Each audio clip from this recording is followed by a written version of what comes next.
Hello and welcome to Monkeys with Fire. How are you tonight? I hope you are well. I hope you've had a good day. So tonight we have another of our exclusive Table Talk interviews, and tonight we are going to be talking to Daniel Jack, MD of Atlantis Miniatures. Of course, Atlantis Miniatures have been our joint sponsor this month, as you have seen us painting up the Cave Troll and, of course, the Dwarf Queen. And good evening, Daniel. Hiya. Welcome to the channel tonight. Thanks for having me on. Excellent. So, yes, and we've got a hi from Pascal and a hi from Super Sarah. Hi, Sarah. And we got Ado in the house tonight as well. And we got quite a few people. Got Love Minis, Falcon Punch Drunk, Snick, Valkyrie. So we got a packed audience tonight. Fantastic. So we were talking before the stream, and you were explaining that your background is, for want of a better word, not the traditional gaming background, considering of the awesome miniatures that you create. Can you just maybe give us a little bit of understanding where sort of you came from? Yeah, absolutely. So, always been part of the nerdy background. Your Marvel, DC, more Xbox, PC, that sort of background. And as I've sort of grew up, I've developed into this world and taken on the challenge. So obviously as a child I loved drawing, all this sort of stuff. So I'm more of a creator rather than a designer, rather than a gamer. I'm turning these things that started off as a child as sketches and stuff like this into tangible models, which is quite exciting for me. Right. So, I mean, how does somebody get started in this? Because where was your sort of creative background? How did you sort of build things up? Lead us through that. Yeah, so I've been creative from very early age, starting from drawing, painting, and that went through my educational years, GCSE, A-level, fine art, and then I went on to a foundation year in London. That foundation year was focused on traditional painting, so I was an oil paint painter for a while. And then I realised that I wasn't really enjoying that whole vibe, the whole London vibe sort of thing.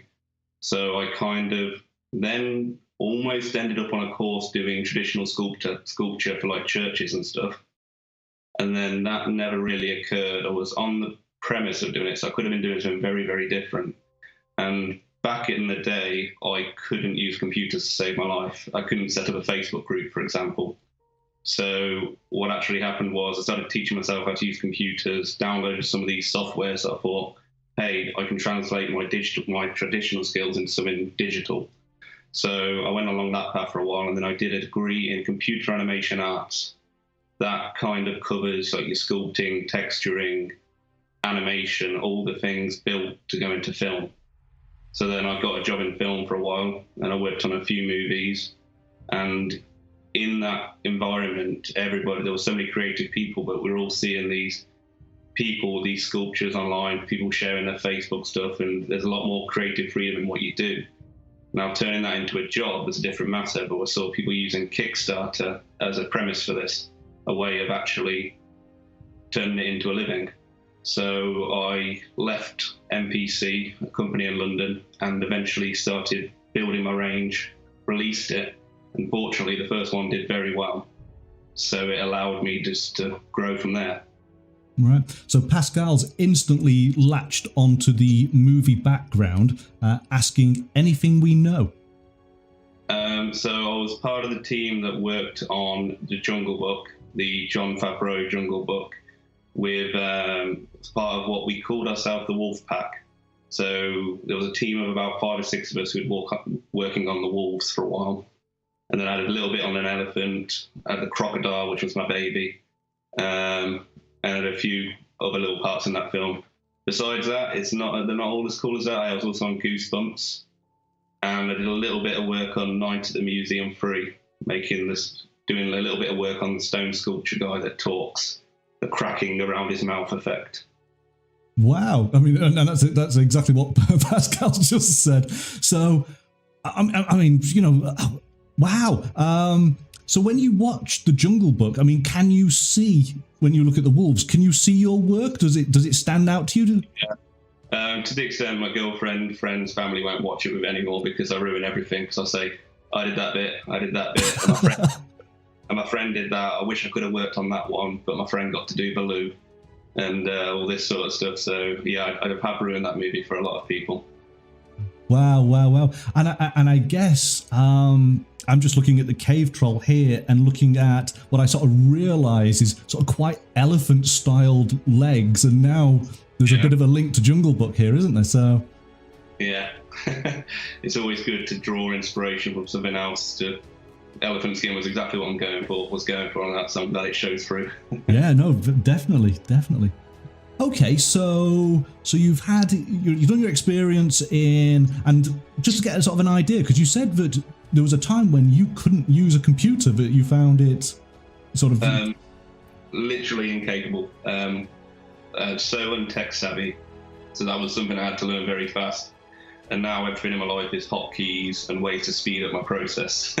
So it's a very different day now, but it's just gradually just starting from square one and working through and just building up your skill set. And that obviously involved learning how to use a computer. So what sort of time frame is this? How sort of from nothing to where you are now, how many sort of years is that? Okay, so if you ignore that I did a lot of art before that point, from the computer stage of my life, probably 6-7 years now. Wow. So translating skills into a digital medium. So a lot longer if you take into account how long I've been training. Sure, yeah. Okay, so you were working in the film industry, and then you sort of decided you wanted to move beyond that. So take us through sort of the initial steps of where that sort of path. How did Atlantis miniatures come together? So the nice thing about working on a big film like that is you have lots of people, and on a day-by-day basis, you would get a new task, and it would be like, right, sculpt the legs, make a muscly version, do a fur pass on this, so we can pass it on to the fur and grooming team to do the fur. So they got a proof of concept, essentially. And what I was finding was that, let's say, for example, I was on a crocodile for a few days, and then all of a sudden it kind of gets passed on. So it's like, right, now move on to this. And then your crocodile disappears, and you don't ever get to finish it. You don't have that full feeling of, this is mine, sort of thing. And also you are sort of told what to make, and there's a lot of it is awesome, but a lot of it is also, I wasn't getting enough creativity out of my job description. So I was doing awesome stuff, but wasn't really challenging myself so much. So eventually I thought, right, I want to make my own models, I want to make my own things, do what I want to make, but somehow I've got to make money out of this. So we were all looking at these Kickstarters like, wow, look at these people are getting involved, buying these sort of things, and I'd love to sculpt that, I'd love to do this. And I said to my friend one day, you know what, I'm going to give it a go, I'm going to try it. So I left the company, and for the space of about 6 months, I started building the Goblin Ore Control range, which turned out to be quite a considerable range. It was about 90 miniatures for the first release. So I was quite ambitious at that stage. And then eventually we are where we are now from all the learning that I've had over the process. Okay, so you essentially had never done anything like this before. How do you go about, okay, I want to do a goblin. I get you. So the sculpting stage is always the same. It all comes down to how long you spend on it. So what you actually end up doing is, so you make the sculpt, you have your 3D file to save, let's say where you save a Word document, but you send this STL file to a company. And I started contacting people and say, hey, do you know anybody that could do this for me? And I went to a company that's about 45 minutes away from me, from where I used to live. And I said, how much would it cost for me to make these? How much, and how does this all work? So a lot of it was asking lots and lots of questions, getting people to fill me in on how the whole system works. So essentially I built like a primitive, but still a good pipeline from the off, and So it basically goes sculpt, 3D printing company, they send me the tangible model. I would then take that tangible model into the casting company for a formal quote. From that formal quote, I would then say, right, yeah, agreed. Please make me 50 or 100. It goes in sets of 50 that we have to order. And yeah, so, but you can't do that off your own back straight away, because what you've got to take into account is the costs. So if you put a miniature range into production, it can cost a lot of money. So that's the whole idea where Kickstarter and 3D printing made my jobs description plausible, that I could actually start a company and fund it and provide the products, essentially. Right. Now, you were explaining to me before that the sort of the 3D printing stage, you use a very, very high quality printer. Yeah, so there's lots of different terms for it. But generally, one way to describe it is they just say like jewelry or dental grade. Now, you can do different materials for that. So just to say, hey, this is a really high quality printing. So you can print for a lot cheaper. But the whole idea that I go for is, if I'm sculpting all this detail into the model, I've got to try and pass that onto the 3D print, and I've got to try and pass that onto the cast, so we get the highest quality product possible, really. Okay. Amberden's asking, because obviously we're interested in the whole sort of how things come about now. So where does the packaging come into the equation? The packaging. So the packaging process. So what we generally do is I would take on a price, and I would say, right, you're going to charge me X amount for this. And I'll say, right, how much to put it in a bag with the bases and this sort of thing. And a lot of companies will place their bags in just standard cardboard boxes, and that's the starting point of the shipping process. And something I started off from the bat was that kind of, I wanted that premium product feel.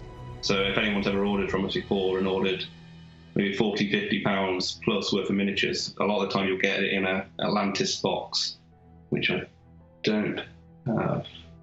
Yeah, no, don't have any of them in here, but sometimes we get more compliments for our packaging than we do our products, which I'm not sure whether to take that as a compliment. It's like, this box is amazing, and but it's a nice feeling. It's something that we've incorporated, but at the moment now we've got production, packaging and shipping all under the same roof, so they do all that process for me now. Right, excellent. No, I mean, presentation is one of the vital parts of the experience, isn't it? So, I'm a sucker for presentation. yes, definitely. All right then. So, let's just sort of imagine you've turned the computer on, you've got a completely blank screen, and you're going to design a miniature today. Can you sort of walk us through that process, and what are the types of things that you're thinking about as you're doing that? Okay, so there's a few different ways that one of my models will come to life. If I'm creating something new, something like a goblin, for example, a lot of the time you can use things like base meshes, but a lot of the time that if you use a human base mesh, it can kind of drive the creation process because you've already got something there. So what I actually like to do is when you open the ZBrush system, you get a sphere. You can open up as a sphere, and you generally would operate in Symmetry, and it all becomes a process of pushing that digital clay around, cutting into it, chopping into it. And I would always generally start from the head. Most of the character comes from the head, and then what I like to do is filter down. So if I've started making the head and right, this is quite a fat character or quite a thin character or very muscular, it kind of drives you into the shoulder mass because you've already kind of predefined the density of the character. And I will generally do the body first. And then from that, I'll start placing things on top of it, trying different shapes, different plates, different bits of fabric. Now, the difference is once you've been doing this for a while, you can do something that's kind of called kit bashing. So, for example, on the dwarves, I built a load of different components, and you'll see this across the range where you see similarities, where I'm picking and placing pieces and building a model out of different components. So I might have 2 boots, for example, or 2 arm pads. And then it more becomes about dressing the character after that. Whereas something like a troll or a creature is a little bit more organic, that everything's kind of like free flow. That makes sense? Yeah, well, yeah, absolutely. In essence, you spend your time creating the elements To which then, you, as you say, you basically just dress them up, don't you, with the various... Yes. Yeah. Right, okay, that's really interesting. So, as far as... I mean, how much time do you sort of put into the sort of the characterization? I'm gonna, if that's the right phrase, because you know we've taken a look at the dwarf queen and the dwarf king, very different expressions on their faces. You know, the dwarf king, you obviously he's covered with a huge beard, and yet there's so much emotion in that sort of face. How do you go about sort of visualizing and creating that? Yeah, so that kind of process, it starts with pushing the corners of the mouth, little subtle things, pushing the eyebrows down, trying different things, and literally trying to find that expression.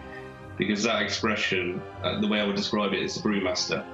So the brewmaster, if I take that one into example, is I built the head first. And he's got some whopping cheesy grin, some massive chunky cheeks, and that expression got passed down into the pose, where he's almost like jolly running, which was quite hard to achieve. But it's kind of a knock-on effect, a step-by-step, one leads into the other, and it starts with something as subtle as pushing the eyebrows down. Okay, he's angry, that's going to define the pose. He's happy, he's playful, which was kind of the case on some of the goblins. Right. So Snowyak's asking, what's the story with the jolly king and the angry queen? Which range? So of the dwarves, sorry. Okay. So one thing that I was trying to define in this, and you take two different routes in the miniature market. You either go the sexy route with your female dwarves, or you go down the I wouldn't want to get in a battle with her route. So I'm on that flagship. They don't want to get in that battle. So when I'm designing the female dwarves, they're all the same height. They all look like they could give any character a battle, sort of thing. So the queen, I did picture her very stern, very semi-aggressive, almost in a way that I wanted her to be more plausible in battle than the king. But the king almost in a sort of docile, stoic sense, and the queen more in a I'm about to get up out of this chair if you say that again. So yeah. Right, excellent. And yes, Pascal's saying, yeah, that's exactly how he envisaged her. Brilliant. It's nice to hear people say stuff like that, because you know that the intent has passed through to the final product. Good. And we were talking about this last night, the fact of that your minis don't have the symmetry that you actually put in unique elements into it, so you've not sort of copied and pasted, so to speak. Yeah. So from a business perspective, my whole job to some degree is thinking, right, how many of these can I actually sell? And you've got to some degree think of how much time you're putting into it. Now, in a perfect world, I'd love to spend a month on every miniature, but you wouldn't make any money. On that business perspective, the symmetry, it's best to work in symmetry from day one, because if you're sculpting one arm, you're sculpting the other arm, you're building the model as fast as you can, but at some point in that model, you have to draw the line and say, right, I need to push this beyond that now. I've quickly blitzed it, it's taking light, but now I need to take it to that next level. And asymmetry is something that all sculptors are pushed to achieve. So if anyone says, right, I want to be a sculptor, what should I do? The first thing they'll say is make sure you get your asymmetry in, focus on your anatomy, don't dive in. Anatomy and that sort of things are very, very important. Right. Amberdon's asking, what mistakes did you make along the way in developing the company and the mini range? What are the big learning lessons that you've had? Going too big too quickly. So I'm always precautious and apprehensive and like to take little baby steps to some degree. But I wasn't aware that this was a big step. So my first range had 90 miniatures in it. Now, getting all of them through production, most people will notice that on the Kickstarters, the general consensus is don't expect them to be on time. And what I've learned nowadays, it's better to release 20 to 30 models and be on time, because your Kickstarter backers, even though they might expect it to be late, they really appreciate it when you hit that deadline. You go, right, I'm delivering now, as I said I would. So yeah, don't release too many too fast, because each individual model has got to be finished, printed, go into the production queue, and your production queue just suddenly gets bigger and bigger and bigger. And the nice thing is getting that balance, because what you want to do really is turn it around in the space of a year. And then you've got to think, how many models can I turn around in that time before starting on to the next one? All right. And I think is your next or your current project is the Ogres, am I right in saying that? Yeah, so the screen crop isn't ideal because I'm right against the wall here, but that's him. that's one of them. You can't see his head, but yeah, you can find them online. If you go to our online store, there's a click-through link for pre-orders now. It'll be open for another couple of months, and yeah, they're coming along nicely. Okay. So maybe you can get you to tease a little bit. So what are the sort of future plans? What do you have in mind for future ranges? So in the future, so it's all about pacing the releases. So we have declared Wood Elves are coming, and we want to do maybe 20 or 30 of them, and we want to release them soon. Now, that's becoming less and less feasible. So what we're actually considering doing now is doing 2 or 3 75mm releases, very likely to be of dwarf orientation, for in the next 2-3 months' time to release them. And then while that's going, that'll give us time to work on the Wood Elves, and then they'll go live. We have got to do humans, but no one likes sculpting humans is the problem. Everyone would much rather work on a troll or something awesome. So, but we do need to squeeze in humans as well. Well, you're getting some of the chat excited here because by the sounds of having a 75mm dwarf. So are you deliberately sort of aiming towards the painting market in those regards then? The painting market and the dwarf market. The dwarf market has been very kind to us, and we want to step it up a notch. So what I'm currently considering, and my mind can change, but I'm pretty set on these, is I want a blacksmith, which will also translate to a 28mm version, but it'll be more condensed. Then also I'm considering the scribe, which is the most popular dwarf in the range. Sat at a table with a lamp and all this sort of stuff, writing into the scroll sort of thing.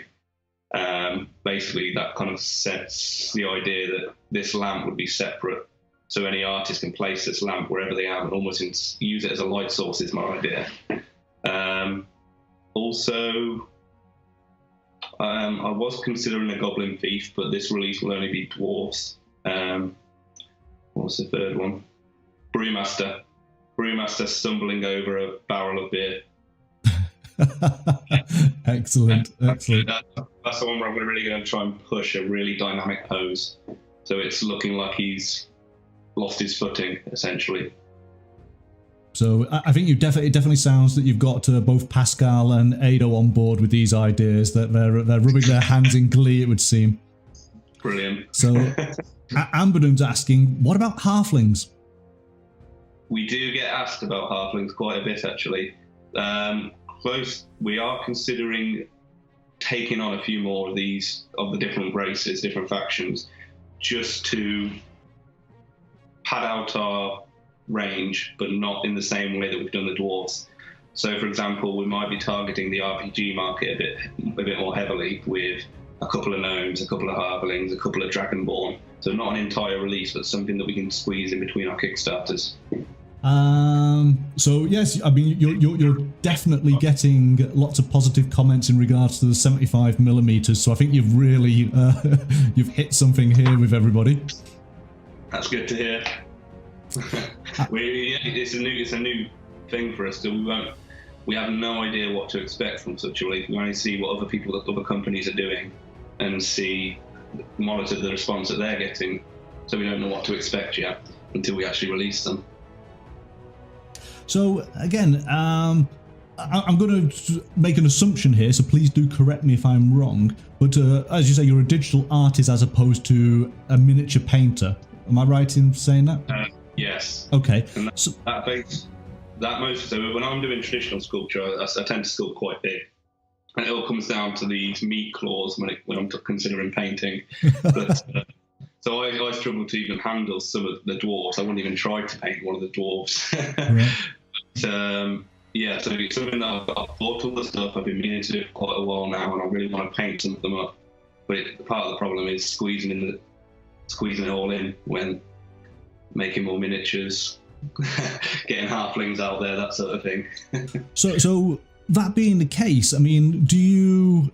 I assume that you must listen to the community quite a lot, because you were asking questions of Pascal, how he was finding the miniature to paint. Yeah, so we're still learning. So I am designing with the intent of giving something exciting to paint. So I can look at a model and go, right, here's stone, here's wood, here's skin, here's cloth, here's some big forms that I think they can hit the highlights on. And I am thinking in that way, but I'm not necessarily. I'm traditionally an oil painter, acrylic painter, but not on that sort of scale and on a flat canvas. So it's a completely different ballpark. But I am making these design decisions, and also you've got to consider casting as well. So you can do the coolest looking thing in the world, but it's got to be able to be molded. So there's lots of different factors that drive the design. And have you found, and again, has that been a learning process for you, that you've created something that you think's amazing, and then the cast has said, no, sorry, this is not possible? More often than you believe. Right. So there's a lot of the time when I'll take in a 3D print and they'll go, oh, Dan, what have you done here? And I go, you can do it though, right, can't you? You can sort this out. And they're going, oh, yeah, we can sort of make that work. But in the same sense, I am also now, so things like under the cloth, having a gap under the cloth and something like that, and basically underfilling it makes it more friendly for mold making and this sort of thing. These are things I've learned.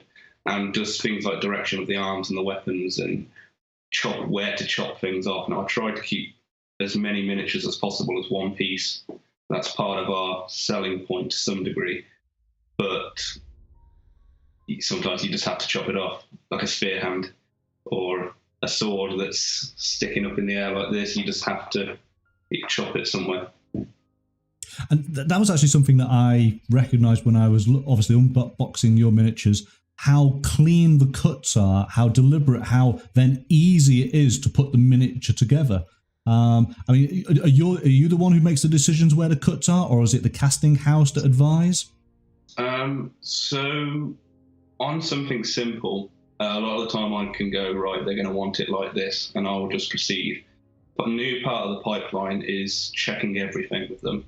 So I got my production manager, he came down, sat next to me in the chair, I'm spinning around the models in 3D, and he's going, could you just nudge this back slightly? Could you tweak this? What about this area? Dan, you're going to have to chop off that head. The teeth are going to be a problem, sort of thing. So all the things you'd naturally expect from a mold, these are silicone molds sort of things, that type of material. And you imagine these sharp objects or changing things, you can imagine pulling that mold off the resin miniature. And it's all about the mold life. So it's kind of helping me and helping them. It makes their job easier, but it also helps the price to some degree as well. Right. Amberden asked a question, is there any chance of busts being produced in the future? We started making busts. So I've got a Goblin King that was started. I've got a Hulk that was started, but I could never release that because of the copyright, but that was just for fun. What else have I got? So I've started quite a few. I've got an Orc bust, and I've also got, someone had requested Mother Nature. So I saw the value in that sort of thing, of all the flowers and botanical side of it for the painting potential. So when they requested that, I was like, it's a bit odd in the sense that it doesn't necessarily fit in with anything we've done, but as a freestanding bust, it could be quite a light to paint. So is this something that potentially you might look into further? The folders are still on the computer. Busts are definitely on the agenda. What order they come out in or what we release. So there could be a dwarf bust or something like that, but also we have to think, what is there currently on the market as well, or what do we use first to step into that? Now, I know dwarves are our first 75mm step, but I think there would, if we did a bust release, it might be 2 or 3, again on Kickstarter, and a sense of uniformity to it, kind of like a set of 3. I've got to decide which. You're saying you've got some sort of 200 miniatures that you've been involved with. Can you sort of name a few? What should have been your favourite ones that you've created? Favourite ones? So I'm very fond of some of the creatures. So the armoured bear, that's just printed and come out so beautifully with the detail. The pygmy mammoth was one where there was a good learning curve for me as well, because I really pushed the detail on that. The detail is so crisp on the elephant skin elements. Also, the saber-tooth diorama. So anything that kind of gets that high level of character or is particularly dynamic. So on something so small, it's hard to get that kind of perspective, that kind of, to some degree, especially on the dwarves, which is so clumpy. But one of my old favourites is the Goblin Musician, purely for his character. From the Orc range, I'm quite fond of the War Chief, because he's got quite a lot going on with him. Dwarves is probably going to have to be the Brewmaster or the Scribe. And Trolls I'm looking at differently at the moment, because when it's so big and it's in front of you all the time, you just look at it and you can see every flaw in it. So I'm constantly just wanting to develop the Trolls, push them that little stage further, like the Etten, for example. Right, that's interesting. And I think you did sort of say how, because of the medium you're in, doing sort of version 2.0s of some of these characters and revisiting them, yes? That's the nice thing about digital. To get started on it again, all you have to do is open the file. So it's a really nice situation where you can develop on them. So it's, some of the fabric before was quite clumpy on on some of the original characters, and now like I'm using sometimes even using like a cloth simulation software where you can essentially hang the cloth from the character and it will fall with physics applied to it. And then you take that in, you add your details, you hack into it, and accentuate some of the forms for painting purposes. Okay. So again, when you're creating these characters, which has been the biggest challenge or the greatest challenge for you? Fur and wings more than anything else. So from a sculptor perspective, sculpting on fur can be a meticulous process, because you almost have to do it stroke by stroke to kind of get that nice clumping effect, which I aim for over kind of like the dry brush effect fur. So that can be very, very tedious, and you just have to zone out and just battle through it. And wings I seem to struggle with, trying to get that right level of thickness for moulding, the right level of fit to be thin to some degree, so it looks like a wing and not like a who knows what. Yeah, but there are some things that I struggle with, getting it to look how I would want it to look as a product. So your focus, while we're waiting for people to sort of feed some questions through, your focus, of course, has been on the Ogres range. Yeah. And then, of course, it's the shipping of, is it the Mythology range in November? Yep, so we're just getting up to our Mythology date now. Everything's quite hectic in the office, but we're getting there, battling through, and we're really, really proud of the quality that's coming out from them. The casts are looking beautiful, and we need to photograph them and show them more than anything else at the moment now. Yeah, well, this is it. Pascal is a lot of exclamations on the werewolf, because when we were taking a look at that last week, he was incredibly impressed by it. I think he's going to be happy when he receives it. It's that one's one of my babies. That's my pride and joy, that one, and it's the most popular item in that range as well. Right. This is probably a good opportunity to say thank you so much for allowing us to view the 3D renders. I know that it's a hard thing to give up, but I think we really thoroughly enjoyed viewing the models at such close detail and be able to see the work that you put into those sculpts. So thank you very much for allowing us to do so. Oh, no problem. It was quite interesting to see myself, actually, because you never actually do it in that format, like export it and just rotate it. You do it in the actual software yourself, but it's quite nice to see someone else working around the model. Well, I mean, again, Pascal instantly saw the werewolf, and that was it. It just had to be ordered, so... I noticed I saw the order come through about 15 minutes later after the thing. And so he says, I will make you proud. So there we go. I have no doubt about that after seeing the Queen. Excellent. Good stuff. So Pascal's been saying it's been so motivating to have you while painting. So thank you. No problem. It's a pleasure to watch. All right then. Well, thank you so much, Dan, for joining us tonight. It's been a really pleasure to meet you and talk to you, and it's been fascinating to learn about how miniatures are created. No problem. It's been great talking to you guys as well. Great. Well, thank you so much, and have a good evening. Thank you.